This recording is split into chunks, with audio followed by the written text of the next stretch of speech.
Hello from nowhere. Sorry about that. I had to wipe the camera lens off. Hello from nowhere. We are high atop the Mystic Mountain in the fantastical land of nowhere. And I want to tell you today that this is as good as it gets. There is nothing better in all of anything.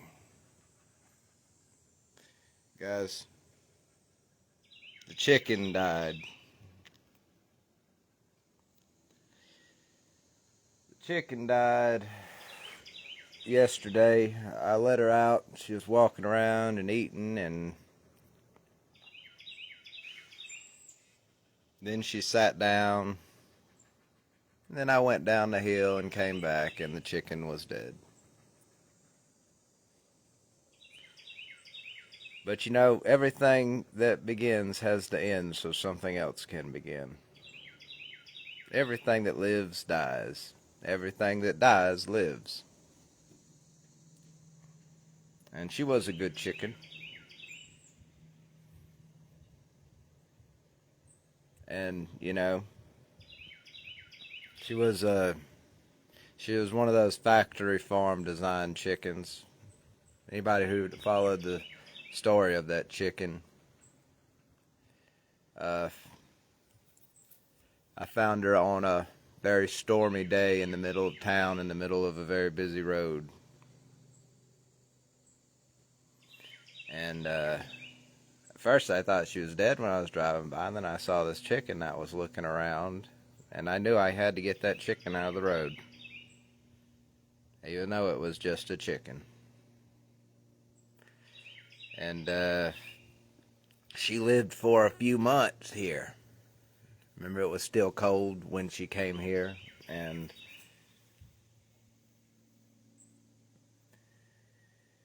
you know, I was glad that she got the chance to experience life in a way that her kind will never, ever, ever even know about. And factory farm bred chickens or design chickens or whatever they want to call it, engineered chickens, they don't live very long because they're designed to gain a lot of weight in a very short amount of time, and then they get eaten, they get slaughtered. And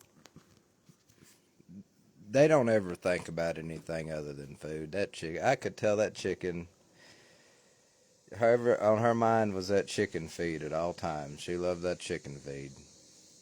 And but I could tell at times when I let the chicken out of her cage and she would walk around, I could feel it, and I could see it, this look of awe and this feeling of, I don't know if it was a very developed feeling in a chicken, but I knew what that feeling was. That feeling was that chicken, it's that feeling that we all get, that everything on this earth gets, that just it's something that you could never have known. It's like a veil was moved, and that chicken got to walk on the ground, and I watched that chicken live as a chicken should live before dying. And I saw that chicken. I saw that chicken on the steps over there when she first when she first realized she had wings. That chicken never knew she even had wings. Isn't that a shame? Shouldn't everything that lived try to live up to its potential? And those are basic functions of that chicken. And the chicken, when that chicken figured out it had wings, and figured out it could jump up and down and flap them wings, that opened up a whole new universe, a whole new world, a new dimension just to that chicken.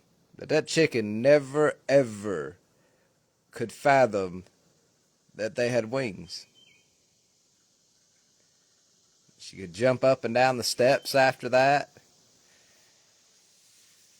Just incredible. But, you know, chickens are a lot like goats. Anybody who's ever raised a goat, you know that when they're sick, you don't know until it's just about too damn late to do anything about it. Because a goat walks around just like a chicken in awful health. Not all the time, but when they are in it, in awful health. And then one day the goat sits down.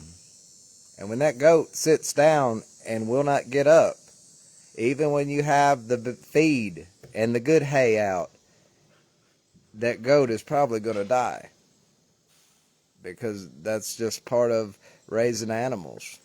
And you know, raising animals is a lot like, you know, everyone should do it. But it's not for the faint of heart. Because, to be honest with you, when I showed off, and we're working to get to that point, but whenever I did have a little hobby farm up and going, where I raised pigs and chickens and rabbits and goats and vegetables, guys, I showed everyone the good parts. I tried to hide the bad parts of all of that, because I wanted to encourage people to be self-reliant and try to have a little bit of independence. And there is no greater independence than raising your own food. When you have a spot to raise it and you're doing it, there ain't no force on this earth. Get off my screen, phone, fly. When you're raising your own food and you have a spot to do it and a place to do all those things, there is no force on earth that can make you bend your knee. There's no reason to. You know, and at the time I didn't realize other things, but as I grew and learned and read and studied, I began to realize that, you know,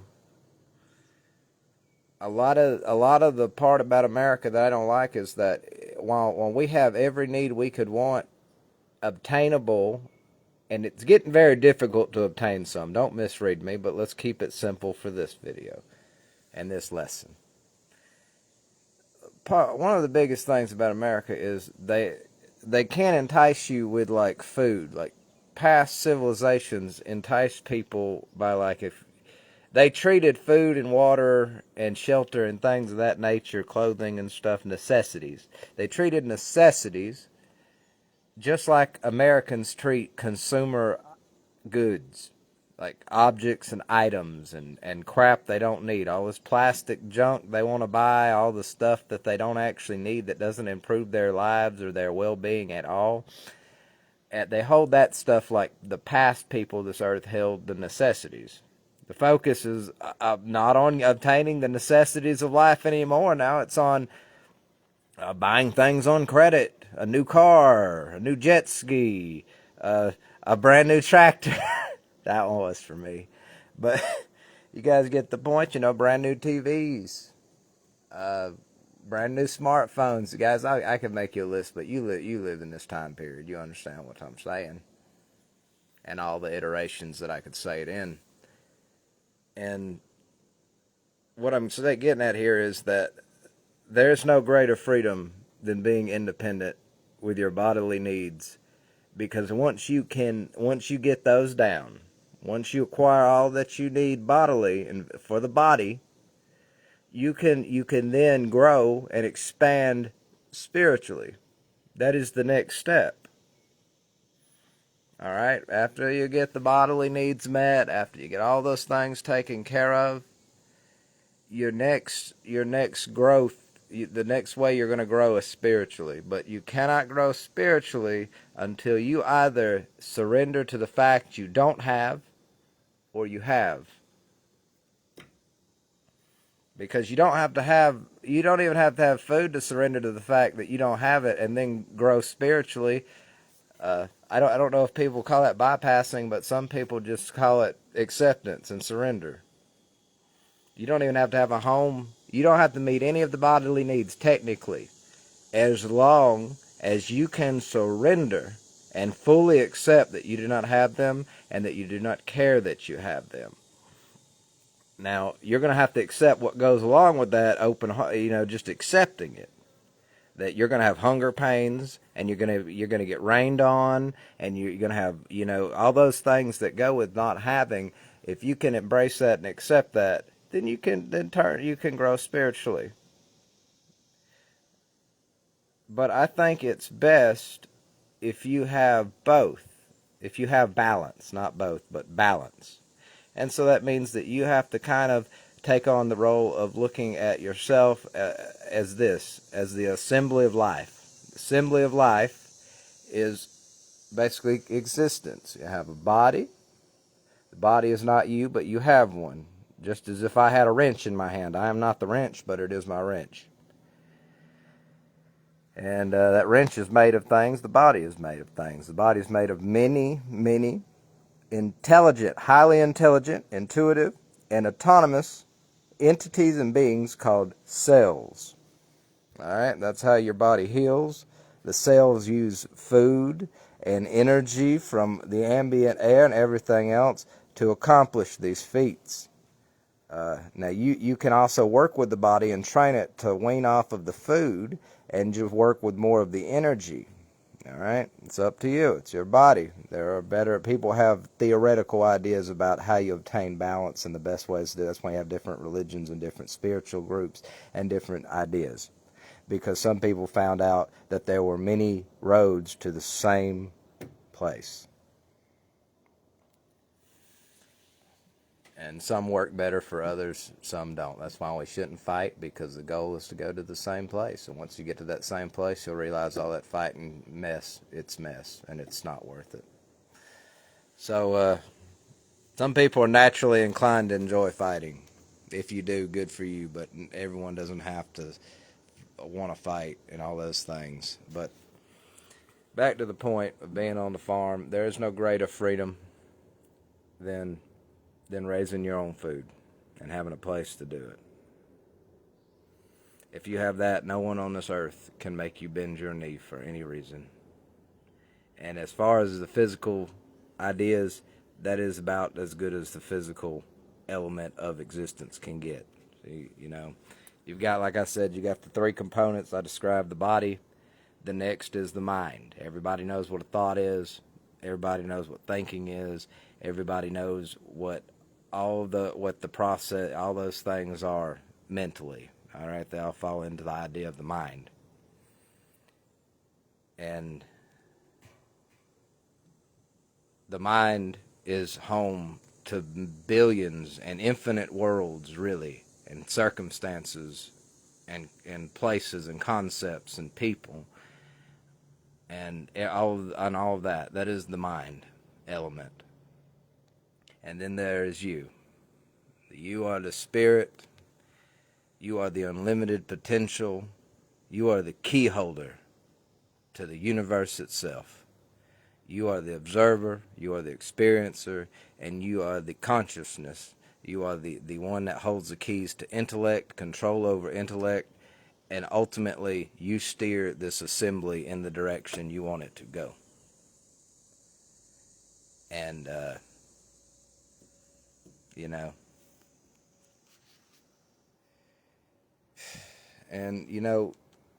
chicken, I didn't mean to hijack this. I wanted to talk about the chicken and make it about the chicken. Because, even though it was a chicken, I wanted to hold a few minutes for the chicken. The chicken was a wonderful chicken. She was very sweet. Meat chickens don't live that long when they're bred in a farm environment, when they're bred by basically bioengineers and designed and created. They're still chickens, but they don't live that long. They're not designed to, And chickens in general, like I said about the goats, they're like goats.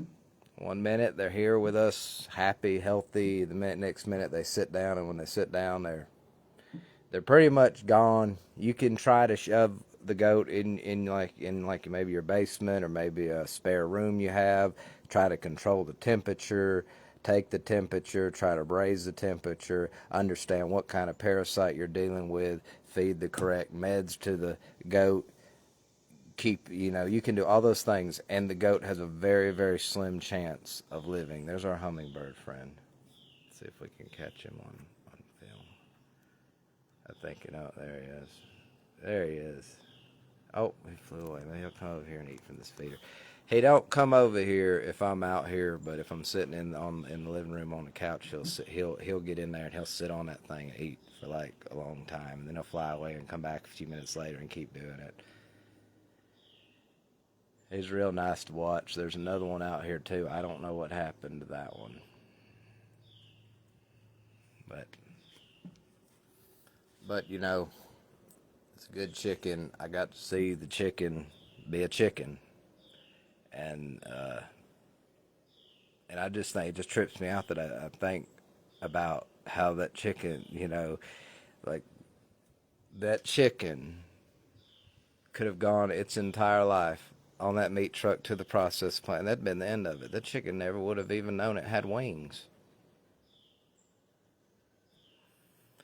And, what kind of world do we live in where we don't need to be raising this much food in those kind of... Have you seen the average American? I'm not saying this out of cruelty and making fun of them, but the average American is fat. All right. And they get fat for a reason. And not everyone got them genetics, all right?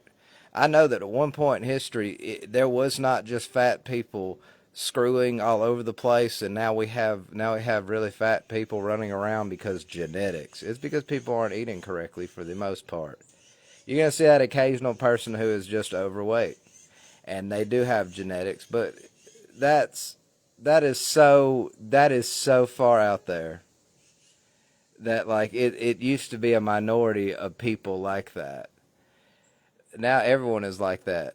Everyone is like that because you see how much money fast food companies make, right? You see how much money snack cake companies make, right? You see how much money all this crap makes, right? Well, that's why people are overweight. They can't stop gorging themselves. And when I think about it, I'm just like, all these farm animals have to basically live substandardly so people can eat half of their meal, throw it away, and then eat 30 minutes later. That's life. We're valuing life, right? Does that sound like life is being valued? Right? I mean, like, it's like, if you're going to run around and be anti-abortion, which you should be because, duh. All right, duh. The abortion began before the clothes came off. All right, if you want one. That's how I feel about it. However, if, no buts. No buts. I know some people have the argument that, like, well, if the child's going to be born, like, hyperly special needs, and they'll never have a job, and they'll never be able to support themselves, then maybe abortion should be allowed. No, absolutely not. Do you know why? I'm going to tell you why. And this is part of why I get out of the house and I go do things like DoorDash, so I can see how the world is. And I see some people with Down syndrome occasionally, and I see quite a few. Whenever I get sent on little shopping orders, I see some at the store. And when I see them, they're always so full of joy. They're always so happy, and they're laughing at everything, and they're smiling. And one day I walked past one, and I guess he'd never seen a person with a gigantic beard, and he lit up, and he just couldn't stop laughing and grinning, and I started laughing and grinning with him. This world has a joy shortage. That's as silly as that sounds for a grown man to say, and for anyone to say. The world has a misery surplus, and all these bad things surplus. Who are we to snuff out the only life that stands on this earth in that form? We aren't. Let them live. Quit making arguments. Oh, well, they don't fit into this cookie cutter shape. Neither do the people who scream out, we want abortions. They do not fit in there, but no one's saying in their lives, right? If you started saying that all of a sudden, oh my God, they want to kill me. Well, you're saying you wanted to kill people. Why would it shock you when someone wants to kill something that they don't find displeasant or inconvenient? Why would that shock you? Don't they have the same right as you to want to end life? Don't they have the same right as you to think that they don't have to want a certain type of person or something on earth at the same time as them? Either they do or they don't. But if you say they don't, well, you're invalid. What does your opinion matter? And then that's that's me going, well, my opinion's better than you. I said, you don't matter. My opinion's better than you, so it stands and yours don't. You don't matter. And you see where we go with this game of logic. We damn near go into the zone of stupidity and redundancy. You know, good grief, man. Like, I would rather see free housing as something we're debating, or universal Medicare, or whatever, free doctor visit, even though nothing's really free. But we already paying taxes. We're going to restructure the entire tax system and way of taxes to fund these things. That would be how you make it work, because the money's there. But my point is, let me go back to my point. I would rather see legitimately the argument for free health care and free housing than I want to hear about abortion being permitted. All right, if we're going to have choices, I'd rather hear about the debate over free housing constantly, free health care, and even free college. That I would want to hear about, should we be able to kill babies 1,000,000 times? Hell no. Nobody killed you as a baby. Nobody killed you before you had a chance to actually come out of the womb. Sit your butt down. Let's ask the ones it affects.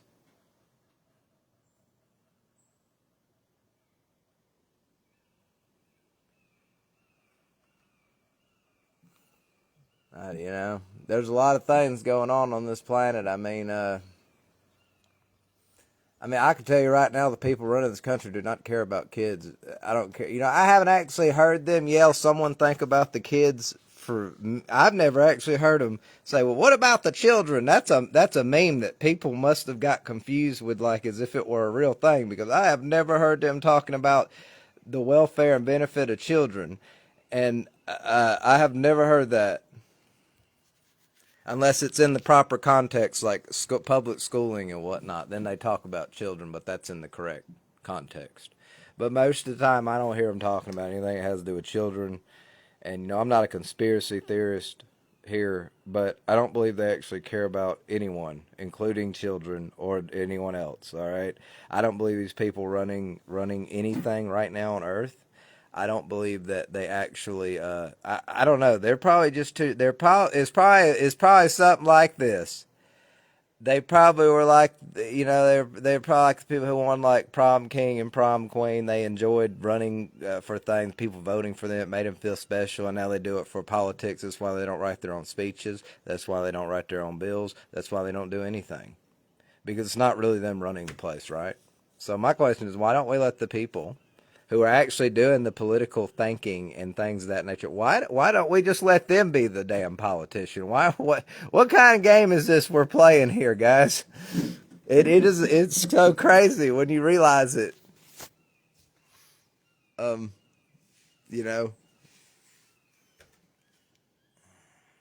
realized it a while back. That's why I stopped talking about politics for the most part. Every now and then I'll have an opinion about people and the management thereof, because just natural for me to have an interest in my fellow person. It's just a natural thing. I enjoy it very much. My life would be a lot better if I could stop paying attention to the dramas of human beings, but I just can't because I'm interested in them. And maybe I should surrender to that and just accept it and, stuff of that nature. But,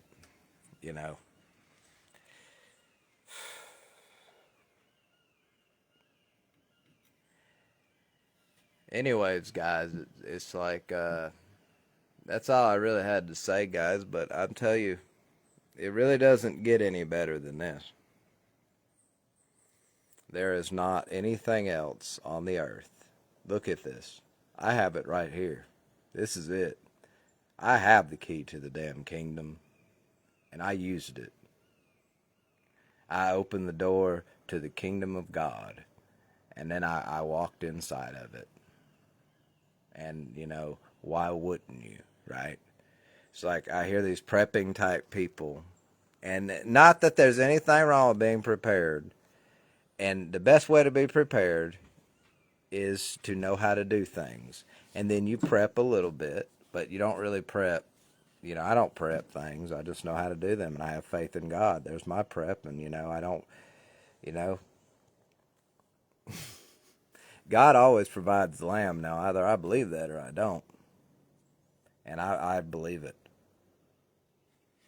Either someone believes what they're saying or they don't. But I believe in what I'm saying. That's why I say it.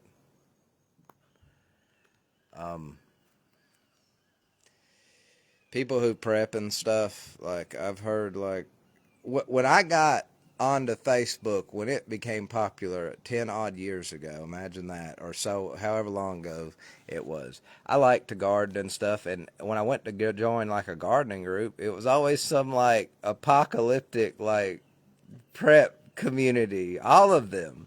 Like it was like, doesn't anyone just want to talk about how fun gardening is? Doesn't anyone just want to talk about how fun you had like tending to the livestock or stuff like that? And people just evolved into the sky is falling crap. That's why I stopped actually scrolling through Facebook. I'm not interested in that.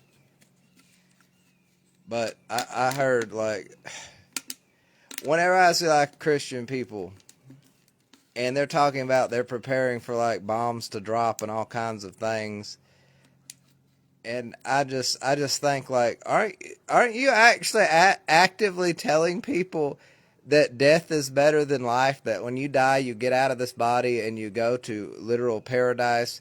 That's when you go to the kingdom of God. That's when you go to heaven when you die. That's what they say, and it's like, well, then if you had nothing to gain if from living, but everything to gain by dying, it just seemed like you would throw yourself off of a cliff to speed the process up, right?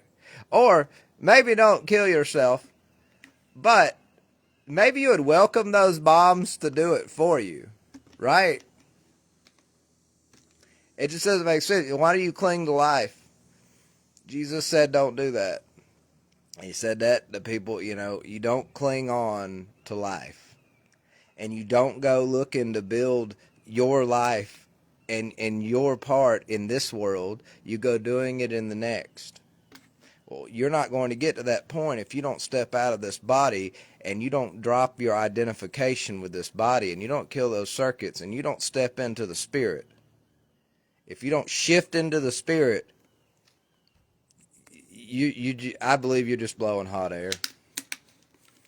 All right? Those who shift into the spirit have no fear of death, for they've already conquered it.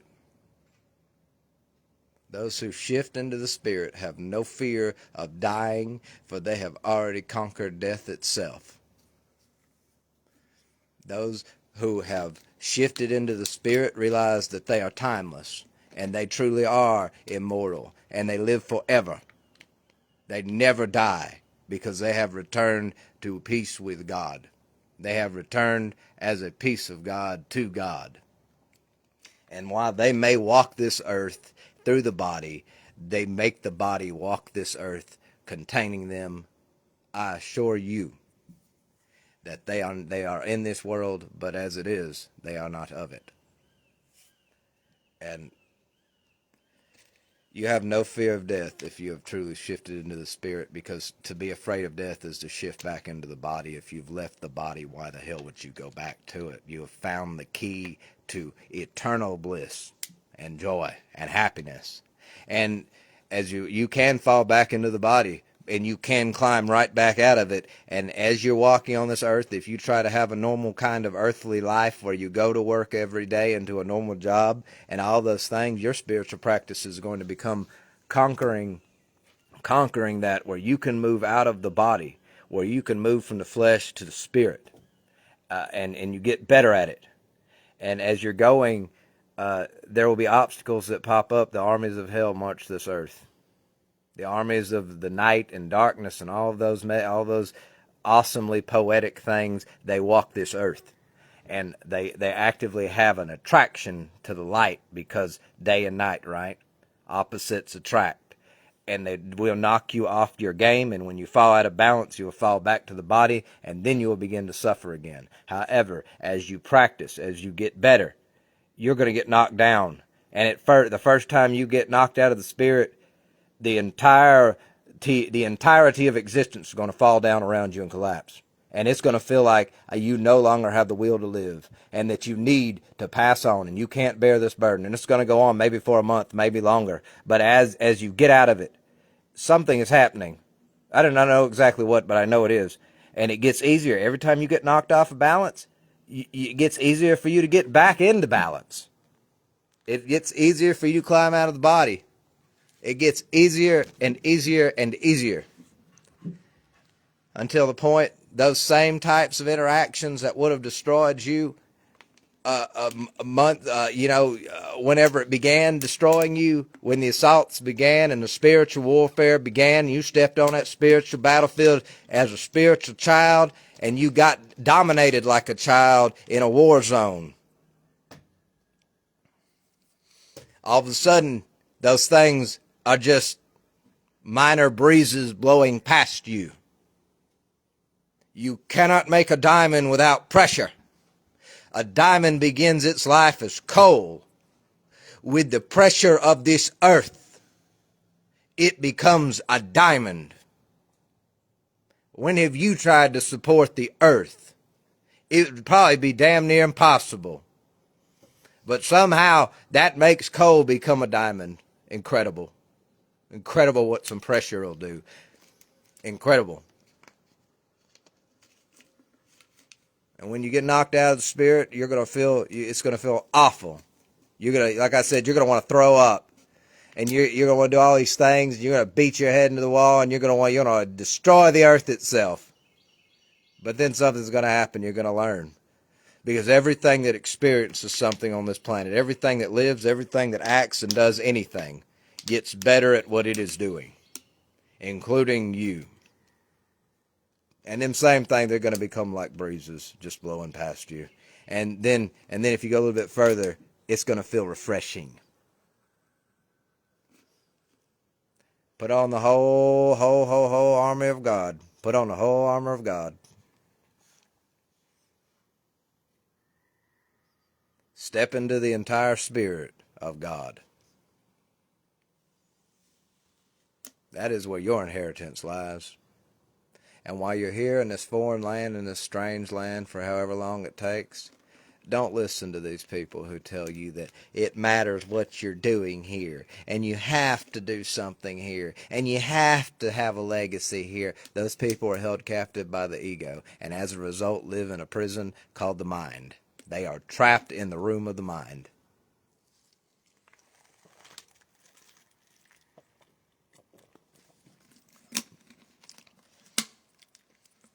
What you got to do, you got to get out of that room.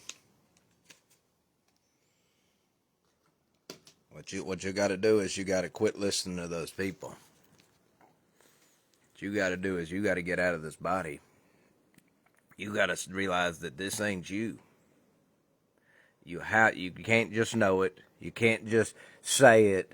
You can't just understand it. You have to realize it. There is a difference when you realize something than from when you just know it. If I tell you about what a sandwich is, you'll know what a sandwich is. Maybe you can tell another person about a sandwich. But you'll never know. You'll have never experienced that sandwich. You'll have never made it yourself. You'll have never eaten it. You'll have never realized that it was more than what I told you. You must realize it. How you realize it? I wish I could tell you that part. I don't believe there's a trick where you just can snap your fingers or move your body a certain way, and all of a sudden you have to realize it. And the way it comes to some of us is that when things are happening and there is no explanation, there is no reason that they should be happening. It's like when I first started to see the energy and experience it and feel it and all the things around me, I had I had no there was no explanation. When I started to experience the aura, when I started to actually be able to see it and I understood, it became obvious that it was like there's a veil in front of us, and because you pull that veil down, there's more, as a result, when there's a whole world right in front of you, all these phenomenons that are damn near invisible except to those who want to seek them and experience them. And they're just there waiting. And one day it clicks on you. And one day you're experiencing it. Then I realized that it wasn't a matter of faith, but a matter of fact. And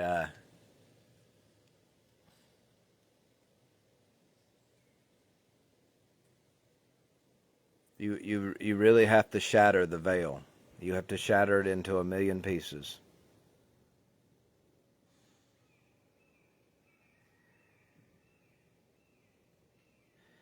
And that doesn't mean taking anyone's word for it. But like a lot of things say, there's a reason that people meditate, there's a reason that people become still, and there's a reason the Bible talks about stillness and becoming still and quiet, because it's subtle in nature. It's subtle in how it is. And the only way you're ever going to perceive it, the only way you're ever going to become able to step into that world, you have to become still and know that I am God. That's what's written. That's how it is.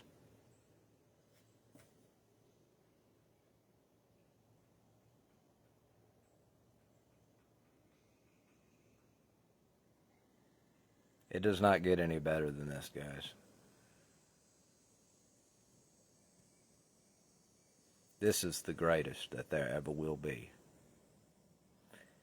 And most people, when they hear that phrase, this is as good as it gets, it's always in some bad context, like a coping mechanism. Those people are wrong, because I tell you today that this is truly as good as it gets.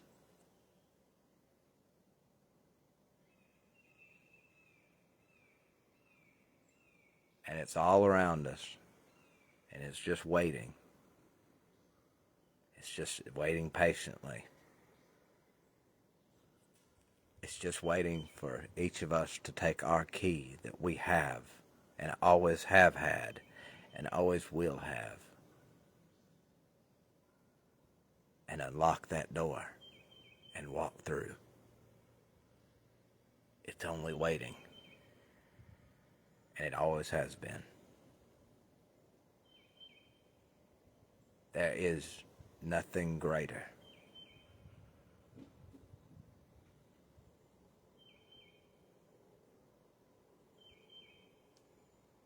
And how great it is to be in the kingdom. How great it is to walk with God all around you. How great it is to know that heaven is here with us, and how great it is that heaven is within each of us. There is nothing better than what already is.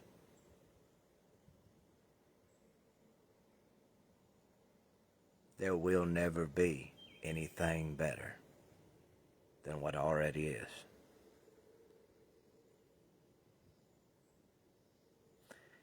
Be still and know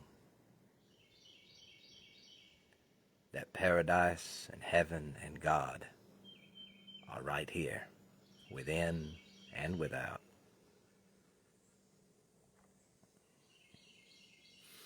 How wonderful it is. And I hope one day all of you step into the spirit and leave the body behind.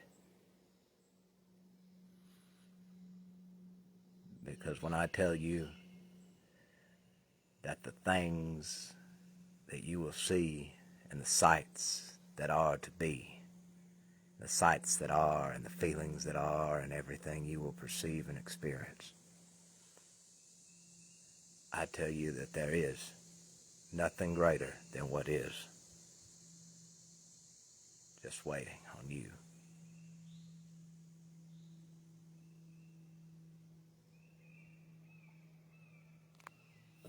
Guys, I hope everything goes your way. I hope you have a dump truck of blessings roll right over you. And I hope that dump truck is driven by the curse. But I do sincerely hope that everything goes your way. And all of you have a great day.